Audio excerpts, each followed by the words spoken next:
So everybody wants to know, how long should your long form content be on YouTube? What is that magic number? And that's what we're going to talk about in this video. Hi, welcome back to my YouTube channel. So number one question I get asked all the time, how long should my long form content be for YouTube? To be honest with you, you'll hear so many numbers everywhere, but for me, because of monetization and because of the Google AdSense, there is a threshold. So each long video should be around 8 minutes. So your main job isn't really to focus on how long the video is going to take. And I know you're probably going to roll your eyes. It needs to be as long as it needs to be. Make sure you're addressing a problem, make sure you're answering the problem.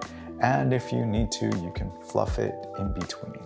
And I'll give you an example, but your main focus is to actually share what it is you need to share. And there's no magic number of how long that video should be, because I've had clients do 30-minute videos and they drop off after 5 minutes. I've had videos that have 5 minutes and they drop off after 1 minute.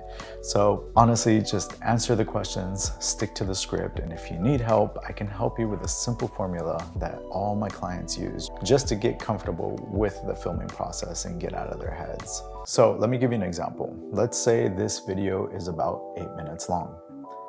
You have your introduction, you have your splash screen, and then you have part one where you answer their first question.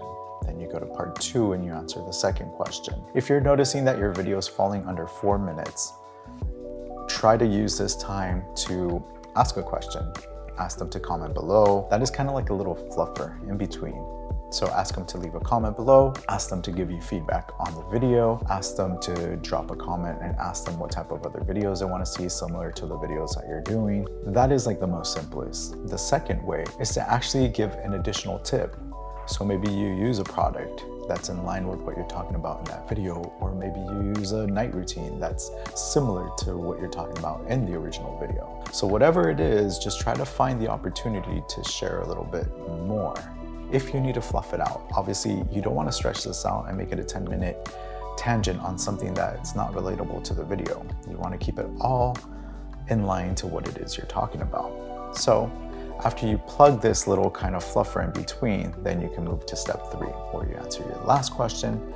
And then the last one is to just close out the video and ask them to subscribe. So this is like the most basic of all, but it actually will help you kind of structure your videos in a different way rather than just kind of flushing whatever comes to mind, which in the beginning is going to be very challenging, because to be honest with you, speaking in front of a camera does take practice and it does take time, but if you don't do it, it's just going to pass by. Because I've been sitting with a couple other people where they came back to me and they're like, why didn't I listen to you 10 years ago? Why didn't I start my channel 2 years ago?